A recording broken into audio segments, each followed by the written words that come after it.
بسم اللہ الرحمن الرحیم الحمد للہ رب العالمین الصلاۃ والسلام علی سید الانبیاء والمرسلین محمد وعلی آلہ وصحبہ اجمعین اما بعد۔ پچھلے درسوں میں اہل عرب کے کچھ تاریخی پہلو آپ حضرات کی خدمت میں پیش کیے گئے تھے۔ یہاں تک بحث مکمل ہو گئی تھی کہ حضرت عبداللہ اور حضرت بی بی آمنہ رضی اللہ تعالیٰ عنہما کے ایمان کے متعلق اہل سنت و جماعت کے نظریات کیا ہیں۔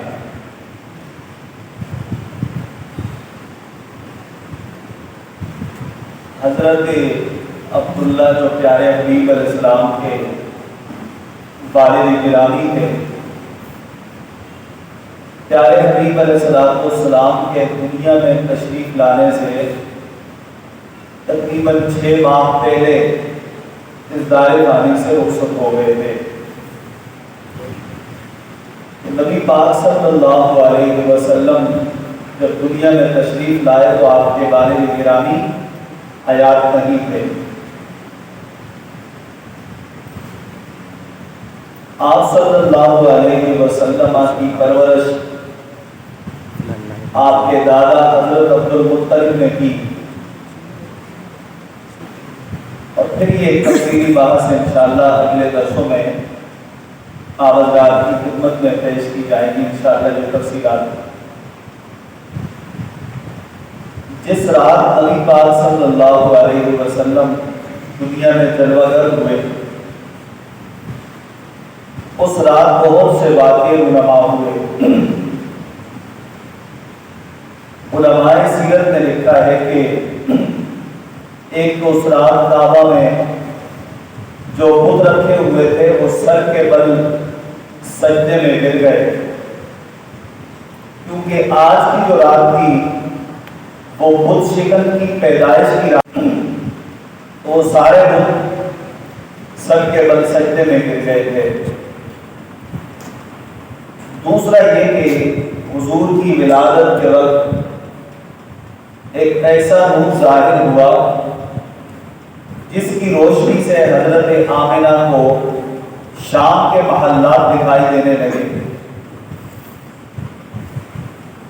تیسری جو بات رونما ہوئی، امام ابن اسحاق نے اپنی سیرت میں ہشام بن عروہ سے یہ روایت نقل کی ہے کہ ان کے والد نے حضرت عائشہ کو یہ کہتے ہوئے سنا کہ ایک یہودی تجارت کے لیے مکہ مکرمہ آیا ہوا تھا، اس نے وہاں رہائش اختیار کی ہوئی تھی۔ جب میلاد کی شب آئی تھی جس رات حضور دنیا میں تشریف لائے تو اس نے قریش کی ایک محفل میں آ کر پوچھا کہ اے قریشیو، کیا آج رات تمہارے ہاں کوئی بچہ پیدا ہوا ہے؟ لوگوں نے کہا بہلا ہمیں اس کا کوئی علم نہیں ہے۔ اس نے تعجب کے طور پر اللہ اکبر کہا اور کہا تم اپنے گھر والوں سے اس کے بارے میں ضرور پوچھنا اور میری اس بات کو فراموش نہیں کرنا کہ آج کی رات اس امت کا نبی اللہ تعالیٰ نے پیدا فرمایا ہے۔ اور پھر اس یہودی نے ان کی نشانی بتا دی کہ ان کی نشانی یہ ہے کہ ان کے 2 کندھوں کے درمیان بالوں کا ایک گچھا اگا ہوا ہوگا۔ لوگ مجلس برخاست کر کے اپنے اپنے گھروں کو چلے گئے۔ ہر ایک نے اپنے اپنے گھر جا کر اپنے اہل خانہ سے پوچھا کہ قریش میں سے کسی کے گھر کوئی بچہ تو نہیں پیدا ہوا؟ انہوں نے بتایا کہ آج عبداللہ بن عبد المطلب کے ہاں ایک بچہ پیدا ہوا ہے جس کا انہوں نے نام محمد صلی اللہ علیہ وسلم رکھا ہے۔ وہ لوگ اس یہودی کے پاس گئے، اسے بتایا کہ ان کے قبیلے میں ایک بچہ پیدا ہوا ہے۔ اس نے کہا میرے ساتھ چلو، میں بھی اس بچے کا دیدار کرنا چاہتا ہوں۔ چنانچہ اسے لے کر وہ لوگ حضرت آمنہ کے گھر آئے اور کہا کہ ہمیں اپنا بچہ دکھائیے۔ آپ نے اپنا فرزند ارجمند ان کے سامنے پیش کیا۔ اس یہودی نے بچے کی پیٹھ سے کپڑا اٹھایا اور بالوں کا اگا ہوا گلچھا دیکھا، اور دیکھتے ہی وہ غش کھا کر گر گیا، بے ہوش ہو گیا۔ اسے ہوش آیا تو انہوں نے پوچھا تیرا کھانا خراب ہو؟ اس میں بے ہوش ہونے کی کیا بات ہے، یا کون سی بات ہے، تو بے ہوش کیوں ہو گئے؟ اس نے بڑی حسرت سے اس بات کا اظہار کیا کہ آج بنی اسرائیل سے اللہ تعالیٰ نے نبوت کو ختم کر دیا ہے، اور ایک بنو اسماعیلیوں یعنی اسماعیل علیہ السلام کی اولاد، ایک قریشیوں، تمہیں خوش ہونا چاہیے کہ جو بچہ آج دنیا میں تشریف لایا ہے یہ تمہاری عزت و آبرو و وقار اور درجے کو اوج ثریا تک پہنچا دے گا۔ ابھی آپ نے یہ نہیں فرمایا کہ میں اللہ کا نبی ہوں، ابھی آپ صلی اللہ علیہ وسلم پر وحی نہیں اتری، یہ اس رات کی بات ہے جس رات رسول اللہ دنیا میں تشریف لائے، اور یہ اس زمانے کا ایک یہودی یہ بات کہتا ہے۔ چونکہ میں آگے چل کے عرض کرتا ہوں کہ تورات کے اندر اور سابقہ کتابوں میں اور سابقہ لوگوں کے ہاں نبی پاک صلی اللہ علیہ وسلم اس قدر متعارف اور مشہور تھے، قرآن کریم نے کہا یعرفونہ کما یعرفون ابناءہم، وہ تو میرے حبیب کو ایسے جانتے ہیں جیسے وہ اپنے بچوں کو جانتے ہیں۔ لاکھ بندوں میں آدمی کا بچہ کھڑا ہو تو کوئی بات، شاید ہی کوئی بات ایسا ہو جو اپنے بچے کو نہ پہچان سکے، یا کوئی ماں ایسی ہو جو اپنی اولاد کو نہ پہچان سکے۔ نے کہا لاکھوں میں اگر رسول اللہ صلی اللہ علیہ وسلم ہی موجود ہوتے تو یہودیوں اور عیسائیوں کو پتہ تھا کہ یہی اللہ کے آخری نبی ہیں صلی اللہ علیہ وسلم۔ ایسے بہت سارے واقعات ذکر کیے گئے۔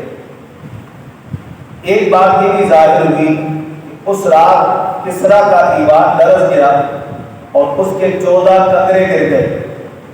پانچواں یہ کہ ایران کا مرکزی آتش کلا جس میں 1000 سال سے آگ بھڑک رہی تھی، وہ آگ آپ کی تشریف آوری سے اچانک بجھ گئی۔ یہ آپ اندازہ کریں 1000 سال یعنی 100 سال تک وہ آگ جلتی رہی۔ اس آگ کے اندر انہوں نے کمی نہیں آنے دی، اس کو بجھنے نہیں دیا۔ آج رات اچانک وہ آگ بجھ گئی، کیونکہ رسول اللہ جب تشریف لائے تو انہوں نے ایک ہی بات لوگوں کے سامنے پیش فرمانی تھی، وہ بات یہ تھی کہ وحدہ لا شریک کی عبادت کا لائق ہے، بس ان کے علاوہ نہ آپ پرستش کے لائق ہے، نہ سورج، نہ بدھ، نہ چاند، نہ ہوائیں، نہ ستارے، نہ گائے، نہ کھوتے، نہ کچھ اور، کوئی کسی قسم کا بھی عبادت کا مستحق نہیں ہے۔ عبادت کا مستحق، عبادت کے لائق صرف وہی ہے جسے وحدہ لا شریک کہا جاتا ہے۔ ایسا کیسے ہو سکتا تھا کہ آپ تشریف کی لائیں اور وہ کھڑے رہیں؟ اس لیے ہمارے بزرگوں نے لکھا کہ قرآن کریم نے کہا بشرت بین یدی رحمت، کہ پیارے حبیب صلی اللہ علیہ وبارک وسلم اپنی باران رحمت سے پہلے خوشخبری سنانے کے لیے ہواؤں کو بھیجتا ہے۔ تو ایسے اللہ تعالیٰ نے اپنے پیارے حبیب صلی اللہ علیہ وسلم نے مستقبل کو جو کرنا تھا ان سے پہلے آپ کی ولادت کی رات اپنے سارے یہ قدرت کے کرشمے لوگوں کو دکھائے کہ آج وہ تشریف لائے ہیں جو اس دنیا سے بت پرستی کو ختم کر دیں گے، جو اس دنیا سے شرک کا خاتمہ کر دیں گے، جو اس دنیا سے بدعنوانی کا خاتمہ کر دیں گے، جو اس دنیا سے ظلم اور جور و ستم کا خاتمہ کر دیں گے۔ یہ وہ تشریف لائے ہیں جن کو ہم نے سارے جہانوں کے لیے رحمت للعالمین بنا کر بھیجا ہے۔ یہ ذہن رکھنے کی بات ہے، قرآن کریم نے جملہ کا بشرا بین هو الذی ارسل الرياح بشرا بین یرسل الرياح بشرا بین رحمت، اللہ وہ ہے جو اپنی رحمت سے کی بارش سے پہلے ٹھنڈی ہوائیں چلاتا ہے، وہ ہوائیں پتہ دے دیتی ہیں کہ بارش برسنے والی ہے۔ ایسے اس رات آپ کی ولادت پر بتوں کا سجدے میں گر جانا، پھر آتش کلے کا بجھ جانا، پھر یہودی کا رش کھا کے گر جانا وغیرہ وغیرہ، پھر ملک شام کے محلات کا آپ کی پیاری مقدس پاکیزہ مطہرہ اور طاہرہ والدہ کے اوپر ملک شام کے محلات کا آپ کے پرانی جنگوں سے روشن ہو جانا، یہ اس بات کی علامت اور دلیل تھی کہ جو تشریف لائے ہیں ان کی بہت بڑی شان ہے، اور وہ شان اللہ نے دنیا میں اپنے حبیب کی ظاہر فرمائی۔ ہمارے آج کے جو دور میں، جس دور میں ہم چل رہے ہیں، ہمارے اگر اسلاف کا تذکرہ کیا جائے اور ان کی تاریخ کو مطالعہ کیا جائے، ان لوگوں نے اس پر کمال کی باتیں لکھی ہیں۔ یہ تو مختصر سا درس ہوتا ہے، اس میں تفصیلات کی ذکر کی جا سکتی، بزرگوں نے بڑی باتیں اس پر لکھی، اللہ ان کو بڑی رحمت فرمائے۔ وہ بزرگ ایسے نہیں کہ مارکیٹی لوگ ہوں، پیشہ ور لوگ ہوں، چرم زبان ہوں، لفاظ ہوں، نہیں، اللہ کے بڑے بڑے نیک بندے، مفسرین، محدثین، فقہاء، صوفیاء نے یہ باتیں اپنی کتب کے اندر تحریر فرمائی ہیں۔ نبی پاک صلی اللہ علیہ وسلم کی تعظیم کو کیا جانے جو کسی مغرب کے آئینے میں ساری دنیا کو دیکھتا ہو، اسے کیا پتا رسول اللہ کی تعظیم کیا ہوگی۔ ہمارے ایک چھوٹا سا مسئلہ ہے، یہ ہماری محبت ہے، ہمارا عشق نبی پاک صلی اللہ علیہ وسلم سے، جو میں اور آپ کا اس میں گرامی چن کر اپنی آنکھوں پہ لگاتے ہیں۔ ہر بندے کا اپنا نظریہ، کوئی نہ چنے، ہمیں مسئلہ نہیں ہے، لیکن ہم چھوٹتے ہیں تو کسی کو مسئلہ نہ ہو، یہ ہماری محبت ہے، ہماری ارادت ہے رسالت پاک صلی اللہ علیہ مبارک وسلم کی ذات اقدس کے ساتھ۔ تو تعظیم تو وہ کرے جس کو رسول اللہ کی شخصیت عالی کا، آپ کے رتبے اور مقام کا علم ہے، جس کو پتہ ہی نہیں ہو بیچارہ کیا جانے کیا کرنا ہے کیا نہیں کرنا۔ بڑی مشہور بات ہے کہ ایک صاحب نے اپنے بچے کو باہر پڑھنے کے لیے بھیجا، وہ بچہ بڑا زمانہ باہر پڑھتا رہا، وہ فرض کرے وہ بیرسٹر بن گیا، وہ باہر سے قانون کی بہت اونچی ڈگری لے کر آیا، پھر وہ اپنے زمانے کا وہ کمال کی انگلش بولتا اور کمال کے فلسفے جانتا تھا۔ والد کا انتقال ہوا، وہ آیا، مسلمان تھا، لوگوں نے کہا کہ تمہارے والد کا جنازہ ہو چکا ہے، یہ ان کی قبر ہے، جائیں وہاں قبر کے اوپر کچھ پڑھیں، دعا کریں، اللہ ان کی مغفرت کرے، آپ ان کی اولاد ہو۔ وہ گیا، کھڑا ہوا تو چپ چاپ کھڑا تھا، اس کے پاس کچھ نہیں تھا۔ لوگوں نے اس نے لوگوں سے پوچھا کیا پڑھنا ہے، کہا قرآن کریم۔ لیکن قرآن کریم کیا ہوتا ہے، یہ کون سی کتاب ہے؟ میں نے تو اپنی زندگی میں اتنی کتابیں پڑھی، یہ سب کچھ کیا، میں نے آج تک اس کا نام بھی نہیں سنا۔ کس کو کوسے، باپ کو یا اس بچے کو؟ کس کی غلطی ہے، اس بچے کی یا باپ کی؟ باپ کی غلطی ہے۔ باپ جہاں تعلیم دے رہا تھا وہاں باپ کو روز بروز سے دماغ میں ڈالنا چاہیے تھا، بیٹے کسی دینی طبقے سے جڑ لینا، مرنے کے بعد تمہاری آکسفورڈ کی بڑی بڑی لکھی کتابیں مجھے کام نہیں آئیں گی، قرآن کا غلط تک پڑھنا مجھے کام آئے گا۔ وہ اگر پڑھے گا سلام اور قول خدمت رحیم اور کہے گا یا اللہ اس کا ثواب میرے ابا کو عطا فرما، تو یہ مجھے کام آئے گا۔ وہ اگر وہ سلام اور علی المرسلین پڑھ کر دعا کرے گا کہ یا اللہ تیرے سارے نبیوں پر سلام ہو، تیرے سارے رسولوں پر سلام ہو، ان کے صدقے میرے باپ کی مغفرت فرما، تو یہ مجھے کام آئے گا۔ اس لیے وہ طبقہ یا وہ اس تہذیب میں پلنے والا نبی کی تعظیم کو نہیں جانتا۔ آپ جب تک یہ استشراقی سلسلہ، یہ مورٹیرینز کا نظام نہیں آیا تھا، آپ مسلمان علماء کو پڑھیں جیسے علماء تھے، وہ تو یہ بات ہی نہیں کرتے تھے کہ یہ ہے یہ وہ ہے، تو یہ بات ہی نہیں کرتے تھے، بات رسول اللہ کی ہوتی تھی تو پوچھتے نہیں تھے، سر جھکا دیتے تھے۔ اچھا نبی کی تعظیم میں یہ بات ہے تو سر جھکا دیتے تھے، وہ اس کے آگے کوئی بات نہیں مانتے تھے یا کوئی بات نہیں مانتے تھے۔ اس لیے نبی علیہ السلام سے محبت پوچھ کر نہیں ہے، دیکھ دیکھ کر نہیں ہے، محبت کا تعلق دل سے ہوتا ہے، یہاں دل کے اندر محبت ہوتی ہے، اور جو محبت دل سے نہ ہو، حدیث شعراء کہتے ہیں کہ محبت کا تعلق دل سے ہے، اور اگر دل میں محبت نہ ہو تو سر جھکانے کا کیا فائدہ ہے؟ کام کو وہی آتی ہے، وہی عبادت یا وہی ریاضت کام آتی ہے جس عبادت کرنے والے کے سینے کے اندر رسول اللہ کا عشق ہوتا ہے۔ وہ سمجھ جاتا ہے میں نے اللہ اکبر کہا، ہاتھ کیوں اٹھائے کیونکہ رسول اللہ نے یوں اٹھائے، ہاتھ یوں باندھے کیوں باندھے کہ رسول اللہ نے یوں باندھے، قاعدہ یوں کیا اس لیے کیا کہ رسول اللہ نے ایسے کیا، نماز کے دوران کوئی گفتگو نہیں کی، ادھر ادھر نہیں دیکھا کیونکہ رسول اللہ نے منع کیا، بات ہی ختم ہو گئی، آغاز سے اختتام تک کس کے طریقے پہ آپ عمل کر رہے ہو؟ رسول اللہ، یہ عشق نہیں ہے تو کیا ہے؟ اس لیے یہ بات اپنے ذہن کے اندر رکھیے گا، یہ جو تعظیم کی باتیں یہ آپ کو اور مجھے اس وقت سمجھ آئیں گی جب ہم اپنے آپ کو یہ اس اشتراکی نظام سے، اس لبرلزم سے اور ان لوگوں کے نظریات سے جن کے ہاں اعلیٰ حضرت علیہ السلام نے فرمایا شرک ٹھہرے جس میں تعظیم نبی، اس برے مذہب پہ لعنت کیجیے، تو ایسے مذاہب یا ایسی افکار اگر ہمارے دماغ میں ہے تو ہم تعظیم نہیں کر سکتے۔ تعظیم کے لیے تو دل کو کھلا ہونا چاہیے، دماغ پیچھے ختم، اب دل آگے ہے۔ معراج کے حوالے سے جو سر سید احمد خان صاحب نے انکار کیا تھا، انہوں نے کہا اوپر کا جو معراج کا سلسلہ نہیں ہوا فلسفی تھا، وہ اس نے دلائل دیکھے، اس نے کہا اگر پاور آف گریوٹی کو دیکھتے ہیں تو زمین کے اندر نظام کشش ہے، کوئی بندہ 1 فٹ اوپر جائے تو کھینچ کر نیچے لے آتی ہے، پتھر اوپر پھینک کے نیچے آ جائے۔ تو اس نے کہا کہ ایسا کیسے ہو سکتا ہے کہ ایک آدمی، ایک انسان وہ آسمانوں تک تشریف لے جائیں، پھر آسمانوں کے اوپر تک؟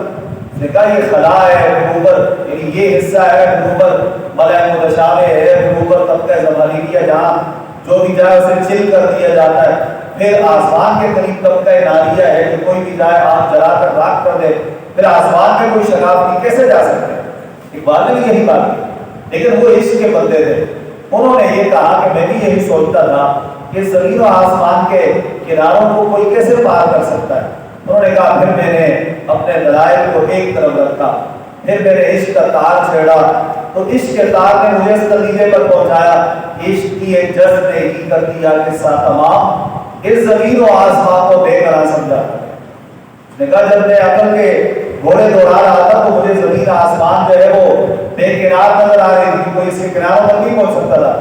میں نے آنکھیں بند کی، دلائل رکھے ایک سائڈ پہ، اور کہا عشق تو بتا کہ رسول اللہ اوپر جا سکتے نہیں جا سکتے؟ میں نے کہا تو رسول اللہ کی بات کرتا ہے، کہا میرے عشق نے ایک چھلانگ ماری اور سیدھا آسمانوں کے اوپر پہنچ گیا۔ یہ تو آسمانوں تک جانے کی بات ہے، اس سے بھی آگے بلندیوں تک اللہ نے جانا چاہتا اپنے حبیب کو لے جا سکتا تھا۔ اس لیے یہ اپنے ذہن کے اندر رکھیے گا، یہ جو محبت کا سلسلہ ہے یہ کچھ اور سلسلہ ہوتا ہے، اس میں پوچھا نہیں جاتا، دیکھا نہیں جاتا، یہ دل کی مرضی ہے، بندہ کھڑا ہو جاتا ہے۔ محبت ہوتی ہے تو ایک فرد اپنے پورے خاندان سے لڑ بیٹھتا ہے، ایک فرد اپنے پورے خاندان سے بھڑ جاتا ہے، ایک فرد بڑے بڑے طرق خانوں کے سامنے کھڑے ہو کر اپنی محبت کا اظہار کر دیتا ہے، کیونکہ وہ یہ چیز نہیں سوچتا کہ میرے ساتھ کیا ہوگا، وہ یہ چیز سوچتا ہے کہ جسم جو کرتا ہے کرے، میرا دل تو راضی ہو، دل تو خوش ہو۔ تو میرے اور آپ کے دل کے آبینے میں اللہ کا شکر ہے کہ رسول اللہ آباد ہے، رسول اللہ کی ذات ہے، جیسے آپ کے جلوے ہیں، آپ کے وجود سے ہمارے دل آباد ہے۔ ہمیں اس بات پر فخر ہے، انشاءاللہ اسی سلسلے کے ساتھ اللہ ہمیں قیامت کے دن بھی اٹھائے۔ جو پہلی امتوں کے لوگ تھے، ایک تو قرآن کریم نے آپ کی تشریف آوری پر بشارت عطا فرمائی، جیسے سورہ آل عمران کی آیت نمبر 81 اور 82 میں ہے، اللہ تعالیٰ نے ارشاد فرمایا کہ وہ وقت یاد کرو جب اللہ تعالیٰ نے انبیاء سے پکا وعدہ لیا کہ قسم ہے تمہیں اس کی جو روح میں تم کو کتاب اور حکمت سے پھر تشریف لائے تمہارے پاس وہ رسول جو تصدیق کرنے والا ہو، ان کتابوں کی جو تمہارے پاس ہیں تم ضرور ایمان لانا اس نبی پر اور ضرور مدد کرنا اس نبی کی۔ اس کے بعد فرمایا کیا تم نے اقرار کر لیا اور اٹھا لیا تم نے اس پر میرا بھاری ذمہ؟ سب نے عرض کی ہم نے اقرار کیا۔ اللہ تعالیٰ نے فرمایا تو گواہ رہنا اور میں بھی تمہارے ساتھ گواہوں میں سے ہوں، پھر جو کوئی پھرے اس پختہ عہد کے بعد تو وہی لوگ فاسق ہیں۔ یہ بات ہوئی عالم ارواح کے اندر، ایک انبیاء کی روح کی محفل سجی، ان کی روحیں اکٹھی کی گئی، سب سے یہ کہا کہ میں نے تم سب کو نبوت دی، اعزاز بخشا ہے، رسالت دی ہے، لیکن جب تمہارے پاس میرا حبیب تشریف لے آئے گا تو پھر تم ان پر ایمان بھی لاؤ گے اور ان کی مدد کے لیے بھی کھڑے ہو گے۔ اس بات پر اقرار بھی اللہ تعالیٰ نے سب عالم ارواح میں ایک کو عام انسانوں کی سب کی روحیں اکٹھی کر کر وعدہ کیا گیا تھا، وَلَقَدْ رَبُّكَ مِن بَنِي آدَمَ مِن ظُهُورِهِمْ ذُرِّيَّتَهُمْ وَلَسْتُ بِرَبِّكُمْ قَالُوا بَلَىٰ، سورہ اعراف میں۔ اور ایک یہ سورہ آل عمران کے اندر جو وعدہ لیا گیا کہ خاص انبیاء کی روح اطہر سے تھا، روح اقدس سے تھا۔ ایسے بنی اسرائیل کی کتب کے اندر بھی بہت ساری ایسی ابحاث ہیں کہ نبی پاک علیہ السلام کی تشریف آوری کی وہ خبر دیتے ہیں۔ عطا بن یسار سے مروی ہے، آپ کہتے ہیں میری ملاقات عبداللہ بن عمر بن عاص رضی اللہ عنہ سے ہوئی. میں نے کہا حضور کی جن صفات کا ذکر خیر تورات میں آیا ہے ان سے مجھے آگاہ فرمائیے. آپ نے کہا بے شک تورات میں حضور کی وہی صفات بیان کی گئی ہیں جو قرآن کریم میں بیان ہے. پھر آپ نے تورات کی مندرجہ ذیل آیت تلاوت کی. تورات کی آیت کا ترجمہ یہ ہے کہ اے نبی ہم نے بھیجا ہے آپ کو گواہ بنا کر، خوشخبری دینے والا، پرور ڈرانے والا، امتیوں کے لیے جائے پناہ. تو میرا بندہ ہے اور میرا رسول ہے. میں نے تیرا نام المتوکل رکھا ہے. نہ تو سخت روح ہے نہ سخت دل اور نہ بازاروں میں شور مچانے والا ہے. تو برائی کا بدلہ برائی سے نہیں دیتا بلکہ معاف کر دیتا ہے اور بخش دیتا ہے. اللہ تعالیٰ آپ کو اپنی طرف نہیں بلائے گا یہاں تک کہ ٹیڑھی ملت کو آپ کے ذریعے درست کر دے اور وہ سب کہنے لگے لا الہ الا اللہ. اللہ تعالیٰ آپ کے ذریعے سے اندھی آنکھوں کو بینا، بہرے کانوں کو سننا، خلافوں میں لپٹے ہوئے دلوں کو نور ہدایت سے منور کر دے گا. یہ الوفا کے اندر علامہ ابن جوزی رحمۃ اللہ تعالیٰ علیہ نے اس کو تعبیر فرمایا. ایسے بہت ساری ابحاث ہیں جو علماء بنی اسرائیل کی کتابوں سے، یعنی تورات سے، زبور سے اور پہلے کی دیگر کتابوں سے علماء کرام نے نقل کی ہیں.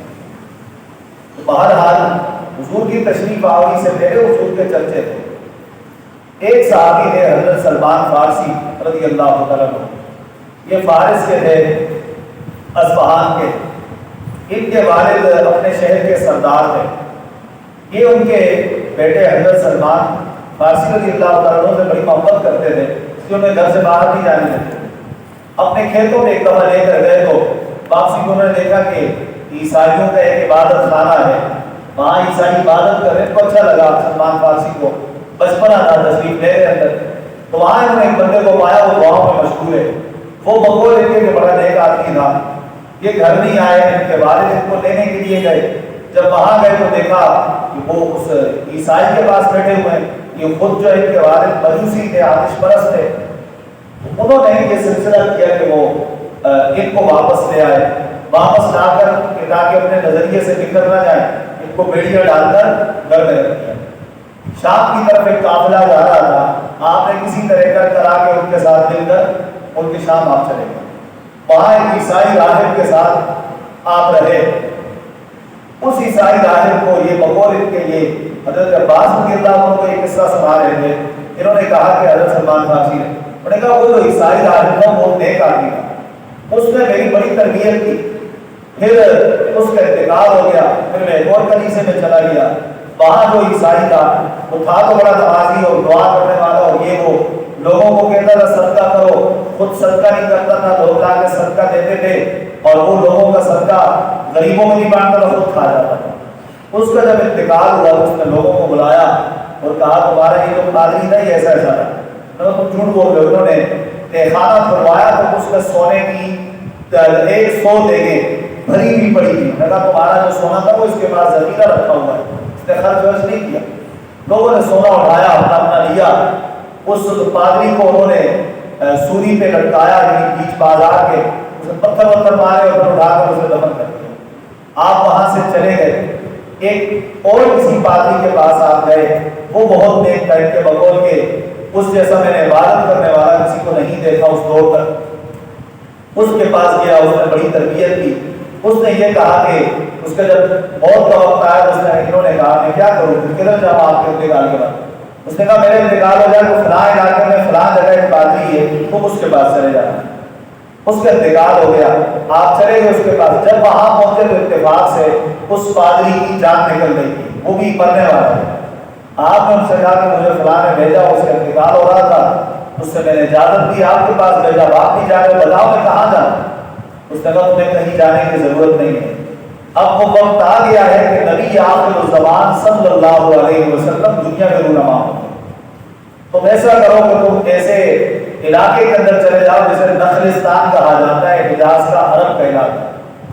آپ پھر وہاں سے چلے گئے. انہوں نے آپ کو ایک علاقے میں بھیجا تو وہاں ایک جو بندہ ان کو لے کر گیا اس نے ایک یہودی کے ہاتھ میں فروخت کر دیا، اس نے غلام بنا دیا.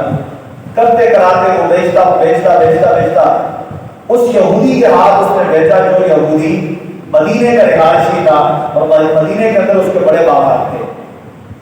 آپ گئے اس کے ہاں کام کرتے رہے, دن بھر اس کے کھیتوں کو سنبھالتے, کھجوروں کے باغ دیکھتے, رات کو سو جاتے, کچھ کھانا مل جاتا, کچھ اور چیزیں مل جاتی. کرتے کرتے ایک دفعہ وہ یہودی اور اس کا بھائی یہودی باغ میں بیٹھا ہوا تھا, اس کا بھائی بھاگتا ہوا آیا. اس کے بعد اس نے کہا کہ آج اس مدینہ کے اندر ایک شخص قریشی ہے, ہجرت کر کے آیا ہے, اور یہاں بہت سے ہجرت کے جتنے لوگ ہیں یہ سارے ان کے ارد گرد جمع ہو کر بیٹھے ہیں اور انہی کی باتوں پر بات کر رہے ہیں.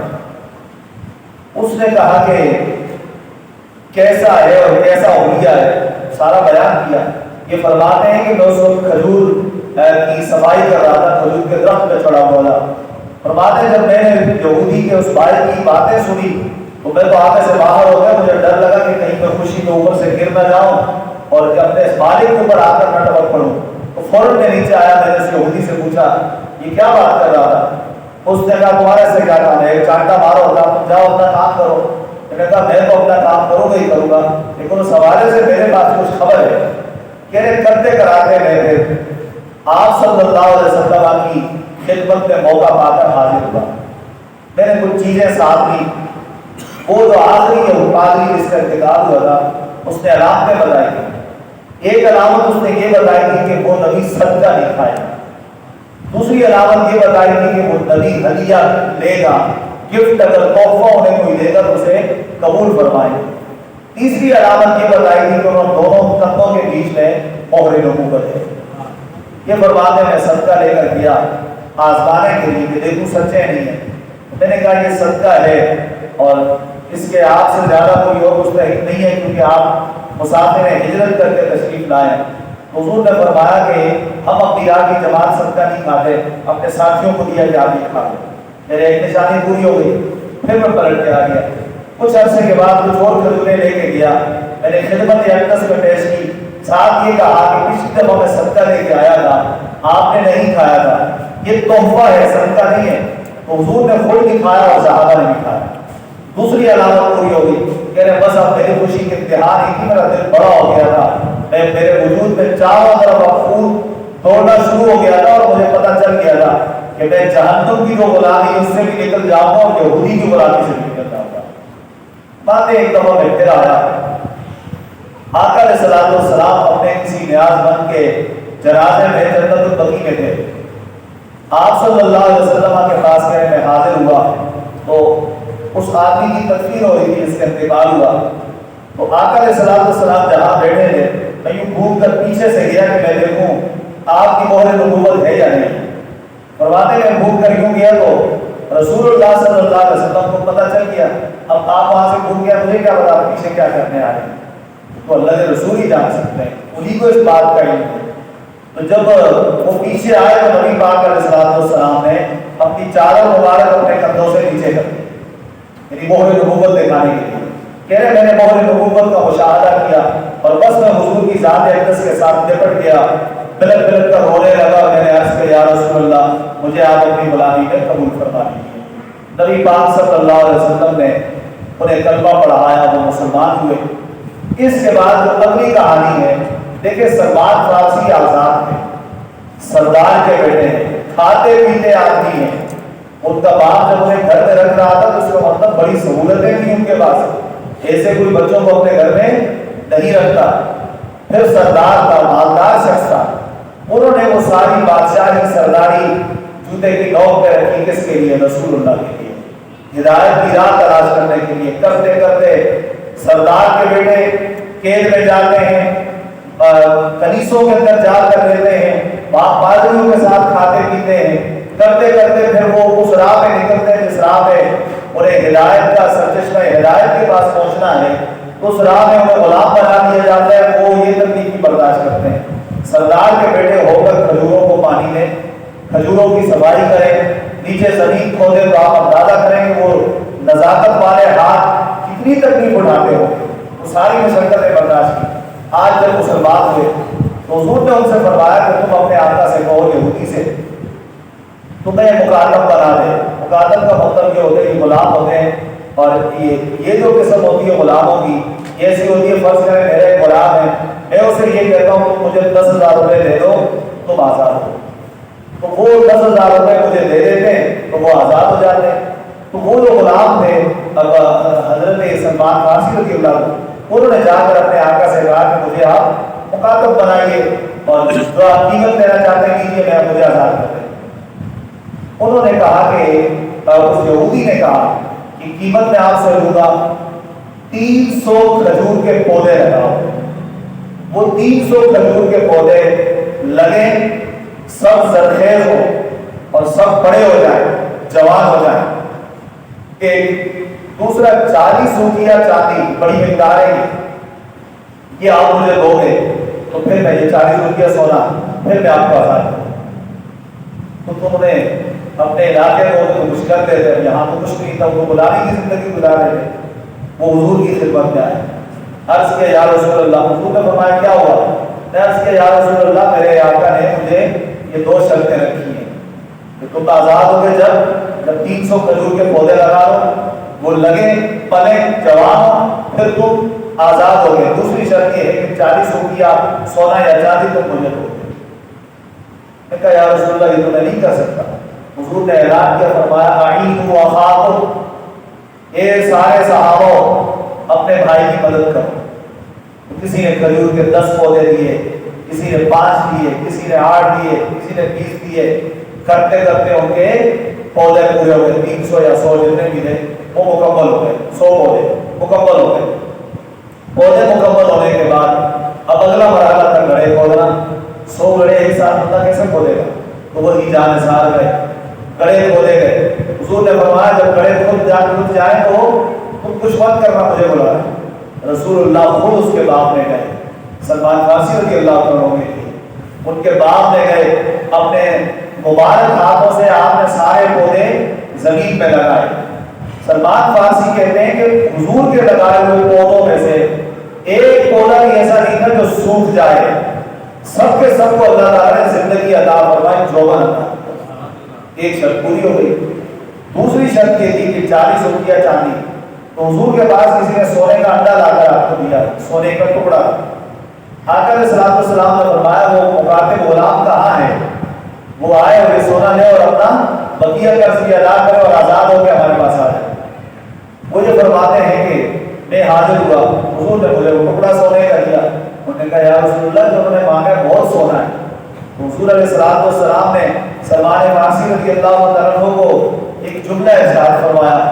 وہ جملہ یہ تھا، آپ صلی اللہ علیہ وسلم نے فرمایا خذھا فإن اللہ سیؤتیکھا عنک، مایا دو جاؤ، آپ کا کام یہ پیش کرنا ہے، اس کو 40 بنانا یا 4,000 بنانا یہ آپ کا کام نہیں ہے، یہ اللہ کا کام ہے۔ اللہ اسی کے ذریعے آپ کی قیمت ادا فرما دے۔